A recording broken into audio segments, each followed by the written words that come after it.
When you're up against a hostile room of people who don't want to be there, you need real strategies that get results. Welcome to From Hostage to Hero, the show that gives you practical advice you can use right now in the courtroom, boardroom, or classroom. Learn how to move your unwilling audience to one that is invested in what you're saying, eager to participate, and engaged in the process. Learn from the attorney whisperer herself, your host, Sari Delamotte. Well, hello. Welcome to another episode of From Hostage to Hero. I'm podcasting out here at the beach, and we have a big storm going on. So if you hear some rain hitting the windows or some wind rattling, that's what that's all about. How are all of you? I hope you're doing well. I am doing okay. Chemo number 2 has hit me pretty hard, but I was lying in bed last night thinking of this very podcast episode, and I just knew I had to get it recorded for all of you. In other news, my birthday is coming up in May 15th to be exact. And so many of you have asked what you can do to support me right now. And you know what you can do? You can help me meet my goal. I want 100 reviews at Trial Guides about the book, and I want 100 reviews over at iTunes. So if you've not reviewed the book yet, or the podcast, or both, would you help me make my birthday goal by going and reviewing the book at trialguides.com or your podcast at iTunes or wherever you listen to the podcast? That would so be helpful to me. Well, here we are. And I say that because I'm going to ruffle some feathers, I think, today with this podcast. I know that if I had listened to this podcast episode from someone else even a year ago, my feathers would have been ruffled because it would really have gone to the foundation of my belief system. But as I was lying in bed last night thinking through the podcast, and by the way, thank you so much for allowing me to kind of find my way. I outline these podcasts very loosely, and I meander my way through them and sometimes think, oh my gosh, that was a terrible podcast. And then Kevin, my husband, is like, no, it was great. Because I think most of my magic happens when I'm actually talking to you versus trying to work it all out ahead of time. So thanks in advance for letting me meander through today as well. But I really believe what I'm going to tell you today can make one of the biggest impacts on your life if you allow it. You know, it all started when I was doing my gratitude. You know, I do a bullet journal, which means I write it all in. It's digital, so I don't have to rewrite it every day, you know, at least the foundational part of it. Anyways, that's neither here nor there, but there is a part in my bullet journal for gratitude, and I can write, I think, like 8 things a day. And so I was writing the other day, this was just a couple days ago, and of course I wrote Elena, my daughter, and Kevin, and I almost always write H2H, and my clients and all these things. And I saw my hand writing CANC. And I was like, stop myself. And I was like, are you fucking writing that you're thankful for cancer? I really believe in manifesting, for example, and I didn't want to put anything in the world that would bring my cancer more into my body or make this not go away.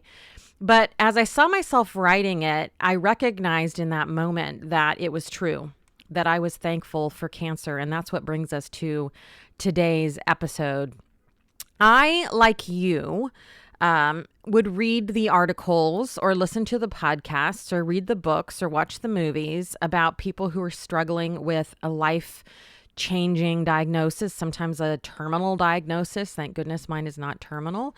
And they would have these amazing moments of clarity, and they would say things like, you know, make every moment matter and don't take anything for granted. And I would, you know, think that's awesome. And then I'd go back to my regular life. So let me first say that I know that what I'm going to share with you today may or may not have an impact, and that it's not until you get a life-changing diagnosis or life-changing news of any kind that it really does become real, because we're so in our lives and doing our things and not getting off that treadmill of how we've set things up. But I do hope to at least be a little voice in your ear, or a big fucking voice that cusses a lot in your ear today as I bring you the realization that we need to fuck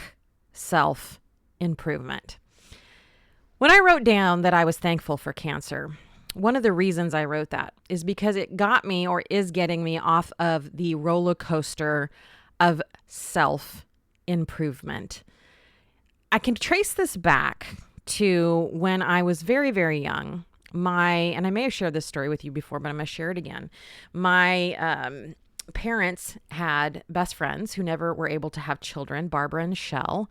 And Barbara and Shell were like our second set of parents. And I remember when I was a young girl, Barbara put her hands on my shoulders and she looked me straight in the face and she said, "You are destined for greatness. You are destined for great things."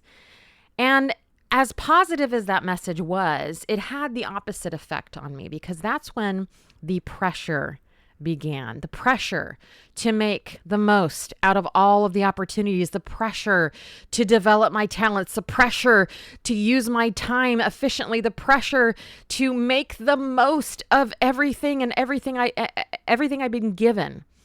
And I think that many of you probably feel that same type of pressure. You know, self-improvement, self-help books, take a look out there, are a big business, multi-billion-dollar business.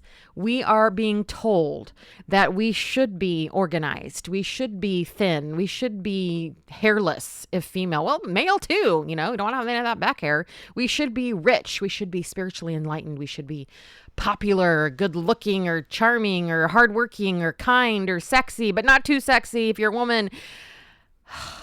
And this is causing us to do all sorts of things like meditate and exercise and drink water and green tea and kombucha and spend quality time with our kids and our spouse and save a certain percentage of our income and follow a budget and give back and eat healthy. And oh my gosh, it never, ever ends. And this is the problem, I think. This is really where self-improvement gets us into trouble, because if you take a look at that term, self-improvement, it immediately assumes, or at least you can have a different opinion on it. I'm going to change my verbiage and I'll share what I'm going to use instead here at the end of the podcast. But it gives the connotation that there's something wrong with us. I mean, if there is nothing wrong with us, then we wouldn't need to improve, right? And so when I think about the cancer and the fact that it has now rendered me nearly impossible to do anything. I mean, I'm doing this podcast nauseated as fuck and stomach ache and hoping that my bowels hold out because I love podcasting and I love talking to you, and cancer is boring as fuck. But it gets real fast when you are limited to being unable to do anything. In fact, I was talking to my coach the other day and I said, so what do I do when I can't do anything? And she said, "Are you actually asking me how to do being? Because that's what you're supposed to be doing right now. Sorry, is just being." And I'll tell you right now, that is a hard thing for me. And I think it's probably hard for a lot of you to just be and function in the being space without having to do all the time, which is where the self-improvement stuff comes in, right? My question to you is, who decides? Who decides that being organized is what all of us should be? Who decides that we should all be hairless? Who decides that we should be spiritually enlightened? This is the problem, is that all of this self-improvement comes from outer sources. It comes from something outside of ourself that says you must achieve these things or you're not making the most of your life. And in addition to that, I think we believe on some level that we need that pressure. That if we were left to our own devices, we would be these lazy fucks that never did anything. I know that when I'm teaching about the Saboteur, it's Saboteur month right now on the H2H crew. If you don't know what the H2H crew is, go to FromHostageToHero.com and read about the crew and sign up to make sure you get the notice when we reopen in April. But It's Saboteur Month in the crew right now. And I know that a lot of people, when they're working on their saboteur, their inner critic, they tend to hold the opinion that the saboteur is somehow useful, that voice that keeps telling us that we're doing it wrong, we're getting it wrong, we shouldn't do this, we should do that instead, that's this motivator that we somehow need in order to function at our highest level. And fuck that noise. That is absolutely not what we need in order to live our most fulfilling lives. That's what's getting in our way. So we buy into this, that somehow development and self-improvement is the way out of our misery. And I'm here to say, especially now that cancer has hit, is I'm starting to recognize, and I don't even know that I'd recognize this a year ago, that this striving, that this push to constantly be making the most of myself and my health and my work and my everything is the very thing that may have even caused this cancer. Yeah, I'm going to own that. I don't have any shame in saying that. My body, by the way, did not betray me. I see a lot of people who have cancer, and I don't judge them for that, but they're like, why would my body betray me this way? I don't think my body betrayed me. I think my body has been desperately trying to get my attention and tell me to slow the fuck down and to stop trying to improve something that is already absolutely and totally 100% perfect. Now, you may balk at that. I'm calling myself perfect. And guess what? I'm going to call you perfect too. Because you are. And I think this is what we get wrong, is that we think that we come into this world broken and that it is our job to fix ourselves and make the most out of this broken garbage that has been thrust on the world. Nothing could be further from the truth. We come into this world perfect and we forget our perfectness. You don't want you to think about like a Picasso painting. A Picasso painting, let's say that you bought a house and you went up into the attic and you saw that the owners had left something behind, and there in the attic was a Picasso painting. And it was covered with dust and grime. There's nothing you could do to improve that Picasso. You could get it professionally cleaned. You could have it put in the best museums. You could have it lit correctly so that we could see all the greatness that was there. But there's nothing that you could do to improve it. It's already perfect. It just needed to be brought out into the light. And if you don't like the Picasso analogy, think about a plant that's dying. Maybe you went on a trip and you came back and you forgot about this plant. The plant doesn't need you to improve it. The plant needs you to get it what it needs. Sunshine and water and fresh air and care and love. This is what I'm talking about. You are that Picasso in the attic. You're not some broken bicycle or an old chest of drawers. You are magnificently perfect. And I would ask you, if you were to accept this, what I call radical self-acceptance and radical love of yourself, what would you do? How would you act from that place? I'm not saying that we shouldn't do things to improve our lives or make the best out of our talents, but my question to you is, what place are you coming from? Are you coming from one of brokenness? Or are you coming from one of radical self-love?